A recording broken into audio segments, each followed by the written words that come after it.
These 18 states, along with Washington, D.C., for a long time were known as the Blue Wall. And we called it that because starting in 1992, each one of those places voted for a Democrat for president again and again and again. And, well, actually, the Blue Wall, right? In 2016, Donald Trump won by breaking the Blue Wall. We didn't break it, we shattered that sucker. And the way he shattered that sucker is that he won 3 Blue Wall states: Pennsylvania, Wisconsin, and just barely, and in maybe the biggest surprise, Michigan. Michigan, a state that was supposed to be a lock for Hillary Clinton. Michigan has been blue for a long time. Michigan, isn't that one of the pillars of the infamous Blue Wall? But here's something that people missed about Blue Wall, Michigan. Even though Michigan had consistently voted for Democrats for president over the years, it wasn't as blue as it looked. By 2016, Michigan already had a Republican governor and a Republican legislature, and it had been that way for some time. During the 2010s, that Republican state government had undermined unions, so-called right-to-work legislation, restricted abortion, the bill is passed, loosened environmental protections, controversy surrounding this oil refinery. So Trump winning Michigan didn't really come out of nowhere. But then, in 2018, Michigan elected a Democrat as governor. In 2020, it voted for Joe Biden over Trump. And in 2022, in a midterm election that was expected to be a red wave, Democrats won every elected branch of Michigan's state government. Remember when they... For the first time in 40... Remember when they actually thought there would be a red wave? Clueless. Clueless. Oh, fuck, Sleepy, you're so right. He's winning Michigan again next year because Biden has alienated the entire Arab community. So I'm not sure how many people have seen it, but there was a poll that came out, like a YouGov poll that came out a couple months ago, like maybe like 1 or 2 months ago. And it basically showed that Arab American support for Biden is at like single digit percents, like 10% or 9% or something, under 10%, excuse me. 9%, 8% or something like that. Close to there. And it went from, I think, 50% to 10% or below 10% because of, you know, everything happening in Gaza and Palestinians getting genocided.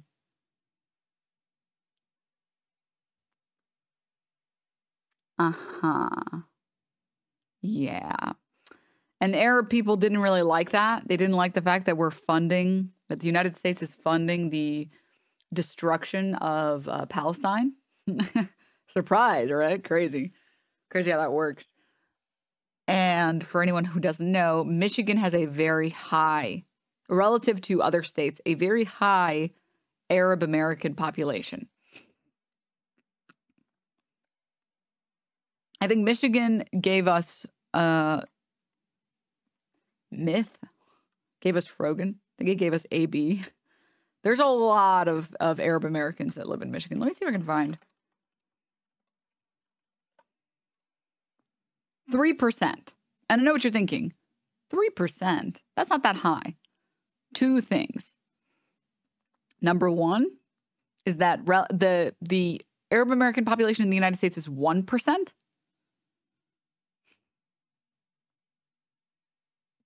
It being 3% in Michigan is relatively high. And yeah, all vote. And a lot of them vote. Okay. There's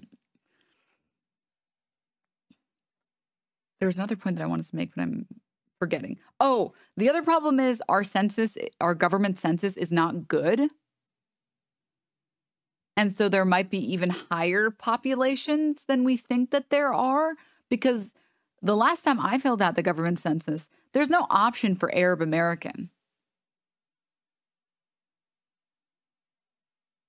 It was like you have to mark yourself as white.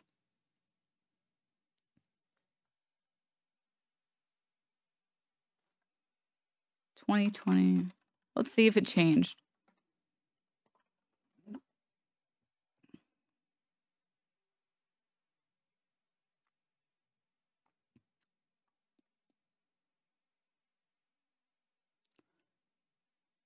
How do I see like a blank one?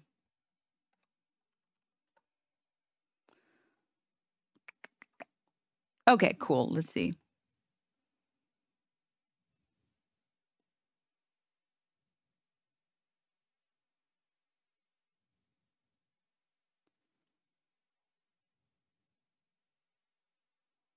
Oh, maybe it did change.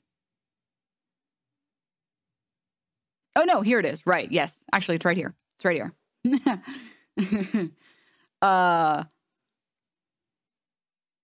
It says mark one or more boxes and print origins. So they changed it a little bit, seemingly. As you can see here, they classify, here are the classifications, okay? Here are all the boxes that they have. I'm going to go the other way around towards white so you guys can understand. Some other race, print race or origin. And then we have Chinese, Vietnamese, Native Hawaiian, Samoan, Chamorro, other Pacific Islander, Korean, Japanese, Filipino, Asian Indian, other Asian print, for example, Pakistan, Cambodia. And then you have American Indian or Alaska Native. So this is just the indigenous people. And then we have, also, sorry, I forgot this category, Hispanic. If you are Hispanic or not. And then there's Black or African American. For print, for example, African American, Jamaican, Haitian, Nigerian, Ethiopian, Somalian, etc. And then we have white. Print, for example, German, Irish, English, Italian, Lebanese, Egyptian.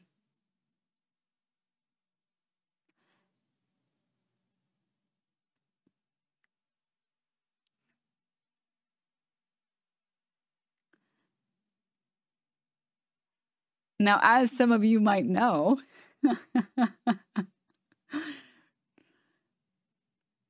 that is not a good classification at all. That's not a good classification at all. Okay? I'm Egyptian. I think maybe with like a little Photoshop, I could look pretty white. I could look like a white lady. And I think if I could convince someone, oh, no, like I'm Greek or something. Like I'm Italian, actually. I think I could convince someone, right? I'm just like a little tan. I've also, however, known Egyptians, 100% Egyptian. Okay. And their skin tone is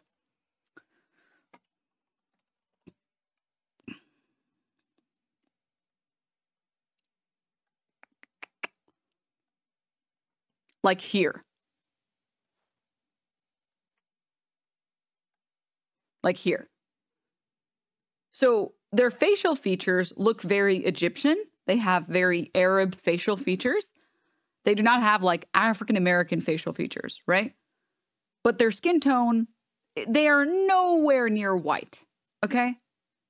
Not even close. Sudanese people are a good example, yes. Mm-hmm.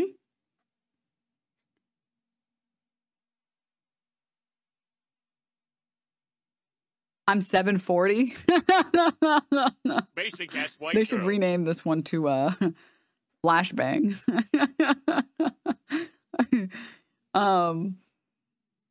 Anyways. When you're one of the people that no one would ever call white, but you're 100% Egyptian, your parents are both Egyptian and you immigrated, or your parents immigrated and you were born here, no one would ever call you white, ever in a million years. And I've known lots of people I've known Arab people from almost every single one of these colors. I've known Arab people that are this pale. I've also known Arab people that are like, honestly, even 140. I'm sure there are more Arab people with more skin tones. I'm just talking about what I have met out in the wild, okay? You can't put all these people in one group. this is like trying to put Asian in one group, right? It's like it doesn't.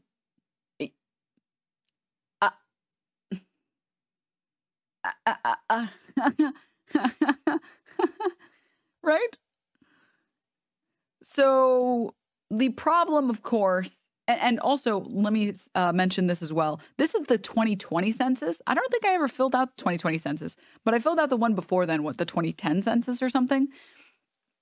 And this is new. Printing your origins. This is new. When it was, when I filled out mine, maybe I got a different version. Maybe it was like the New York one. I don't fucking know. But the one that I got did not have this. All it said was check a box. And the boxes were like white. And then it put in parentheses everything that they considered white. And then it put Black or African American and put everything like that. There was no option to print your origins in there. So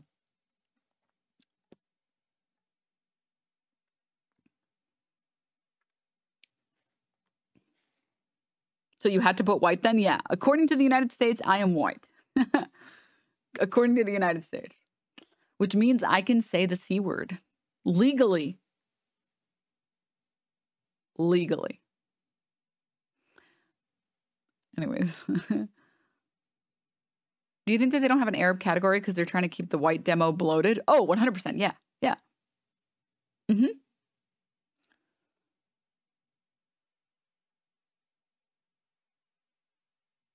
All of that to say, honestly, I would be very concerned about Biden's ability to win Michigan, considering that amidst other things, inflation and all that, there are really no Arab people that are going to vote for that guy. They really are not interested, you know, they're not interested. So, understandably so, I would say. Years. So now Michigan was blue. Again, I guess. And its new blue government got to work fast, repealing some of the Republicans' signature legislation. The first state to repeal a right-to-work law in decades. Expanding anti-discrimination laws. The bill is passed. And pouring money into the state's transition to clean energy. Michigan, a national leader in the fight against climate change. In this video, we're going to ask why Michigan went so red and then so blue. What do political scientists say? What does the data say? Because maybe Michigan is just a swing state, and this is what it looks like when a swing state swings. But the forces pushing these swings tell us a lot about the U.S. right now, and about our next election.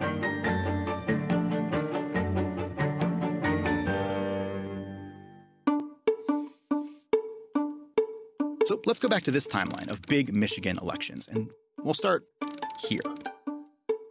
In 2008, Michigan voted for Barack Obama for president and for a Democratic state House of Representatives. But the next election would turn out differently. 2010 is really a response to 2008. We see a blowback to Obama's national policies. In 2010, Republicans won control of the whole state. The reason that matters is because the next year, 2011, was a redistricting year, which means Michigan Republicans were in charge of redrawing these maps of the state's political districts, maps that can favor one party or another depending on which voters they draw into which districts. The new maps they drew looked like this.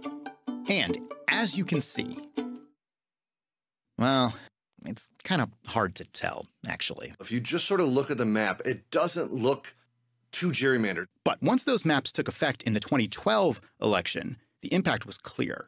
Let's just look at these, the State House of Representatives districts. If you added up the votes across all of these districts in 2012, Republicans only won about 46% of that vote, but they ended up with 59 out of 110 seats, which was a majority, meaning they had successfully skewed this map in their favor. And for the rest of the decade, Michigan Republicans actually never won a majority of the statewide vote for the House of Representatives, but they always won a majority of its seats, which kind of tells us something about this whole period. Redistricting explains the whole thing. If not for the Republican complete control of redistricting in 2012, Michigan would look a lot different throughout that whole decade and even into today. So Michigan wasn't as red as it looked either. But redistricting doesn't actually explain everything. For example, 2016, which is when Michigan, the whole state, broke the blue wall. So what was going on there? This chart looks at how close the vote was in every state in the 2016 presidential election. And Michigan is all the way at the end over here, the closest state in 2016, voting for Trump by a margin of 0.23%. When it's such a close margin, right, we could find a dozen different reasons. That's true. A lot of factors here. Let's just start with one or two of them. This is a map of all the counties in Michigan. There are 83 of them, and on the map, a lot of them are geographically the same size. But if you were to resize each county according to how many voters there are in each one, that would look more like this.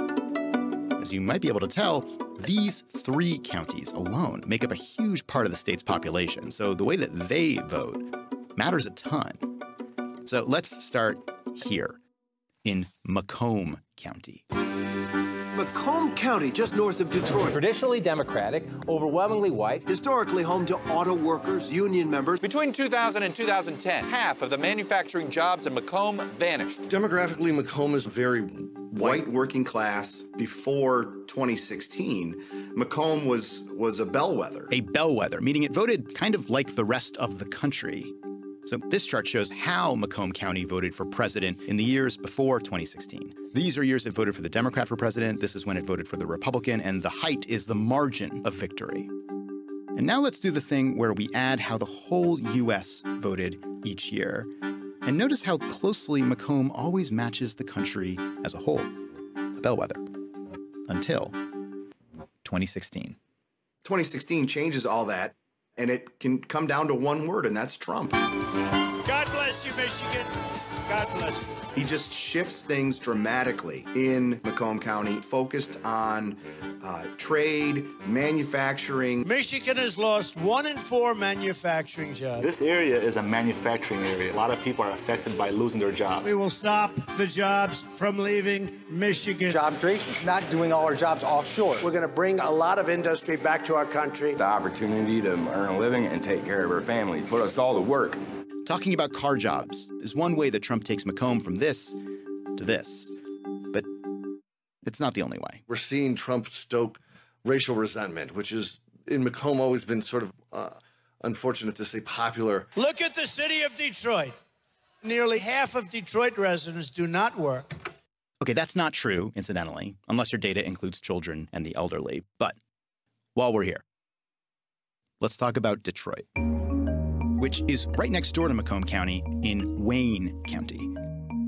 The city of Detroit is about 78% black, and it typically votes between 93% and 98% Democratic. And in a place with such consistent voting patterns, it really helps to look at turnout.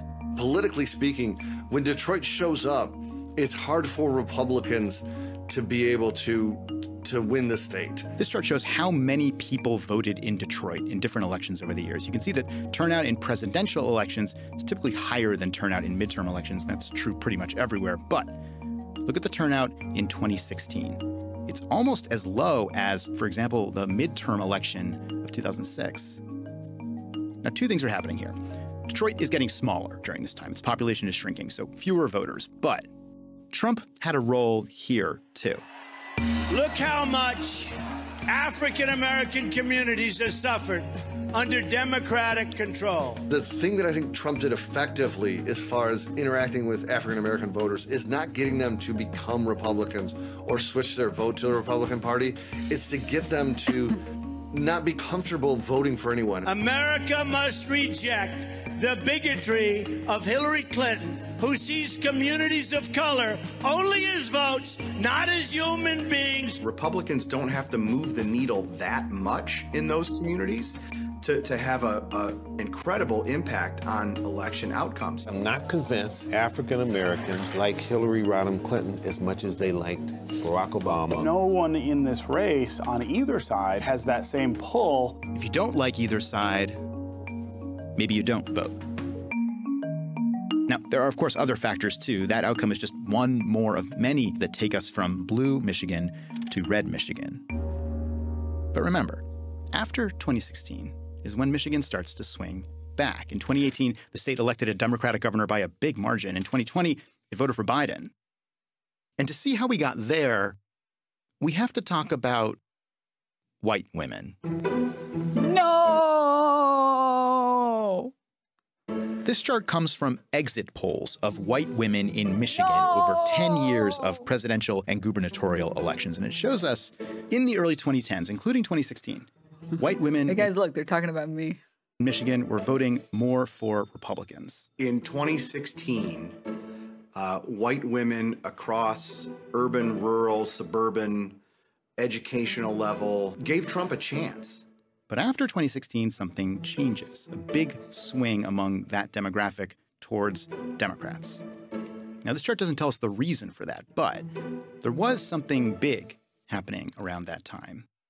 A kind of adjustment Look at my socks. in the way that many women in the U.S. were participating in politics.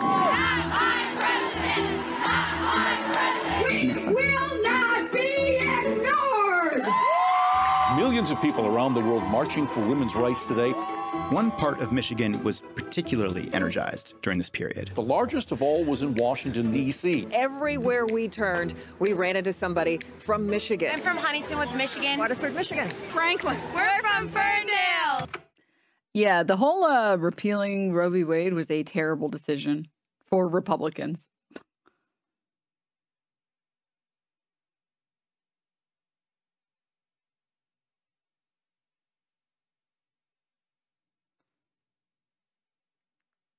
Not a good decision. Not a good decision. You see, losing your ability or potentially losing your ability to wasn't that after 2020? Yeah. I'm saying that going forward, I don't know what Republicans are thinking. Losing your ability to like get an abortion, pretty bad, guys. I don't know if you know this. For anyone here who doesn't want kids, can you imagine if like men and women both, can you imagine if you got this like parasite in your body and you were forced to keep it? I'd be pretty fucking mad. I'm not gonna lie. I'd be pretty fucking mad. Luckily, I live in a blue state. So that's not something I have to worry about. But there's a lot of people who live in red states.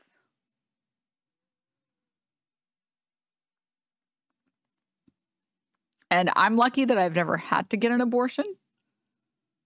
But if I ever had to, I sure as fuck hope that I would be legally allowed to. All right. Huntington Woods, Waterford, Franklin, Ferndale, all in Oakland County.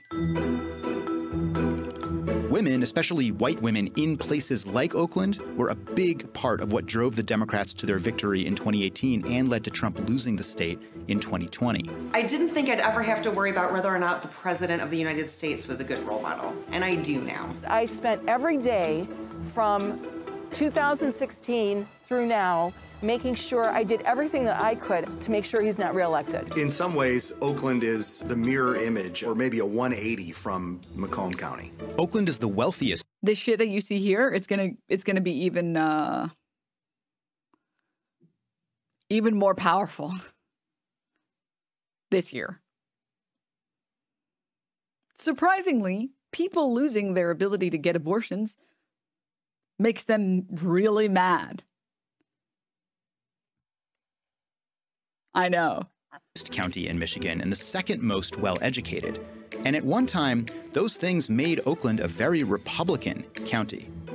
But those types of voters, wealthy, well-educated, they vote differently than they once did. And you see that in exit polls, too. This one shows how college-educated voters across Michigan have voted over the past few elections. They've been trending heavily towards Democrats. You can really see the backlash to Trump in the raw voter turnout numbers in Oakland County. Turnout in 2016 was kind of unremarkable, basically in line with earlier years, but look at how many people voted in the first election after Trump won, the midterm election of 2018. Almost as many as in a presidential election. And the 2020 count was unprecedented. Okay, we finally made it to 2022. Democrats win it all. Okay, except, sorry, one more thing. Proposal 2, the anti-gerrymandering proposal. The state overwhelmingly passed Proposal 2. In 2018, by a big margin, Michigan voters approved an anti-gerrymandering measure that took redistricting out of the hands of the legislature and gave it to an independent commission. Over the next 3 years, that commission would replace these maps with new maps. And the first year that these maps would be in effect was 2022. In 2022, if you added up all the elections for Michigan state representatives, Democrats won 51% of that vote. And under the new district lines, they won 56 out of 110 seats, which is 51%. Michigan's Independent Redistricting Commission gave Michigan Democrats the opportunity to finally have maps that weren't overly biased to Republicans. Redistricting unlocks a big part of how this happened, but there was more going on here. To really understand 2022, we have to look at these two stories. One started with the overturning of Roe v. Wade in June of 2022. In Michigan, activists responded to that by putting Proposal 3 on the ballot that year, a measure that would enshrine abortion rights in the state constitution. The measure was really popular and passed easily by more than 10 percentage points.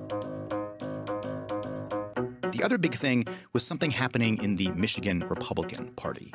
By the time 2022 gets around, the Trump wing of the Republican Party had taken over entirely.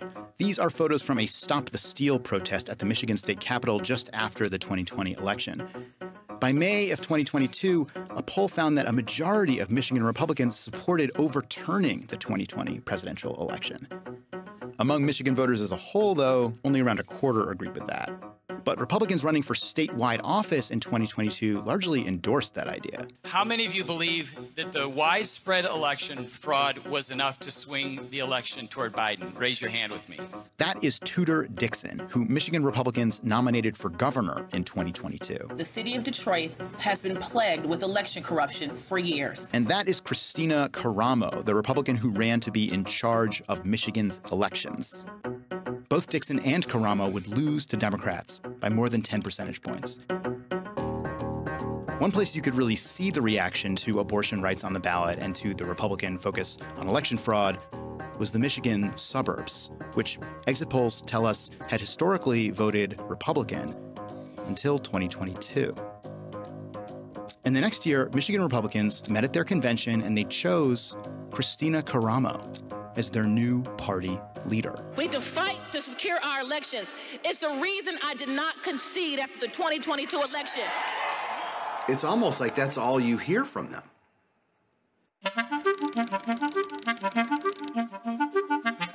It's tempting to think that Michigan is just a blue state now, but it won't take much to make it swing back.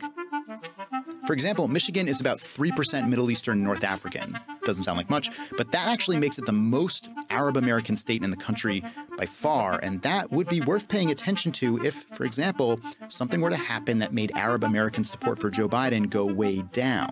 President Biden shows unwavering support for Israel, with the civilian death toll in Gaza rising. I did vote for Joe Biden in 2020. Do you plan to vote for him in 2024? I do not. Still, if we look back at some of the big moments in this story, you might notice two things. First, it's Donald Trump who's actually been the main character in Michigan politics, going back almost a decade now. And second, you probably saw some of these things happen outside of Michigan. I'm sorry, I can't stop thinking about the music and how it matches this.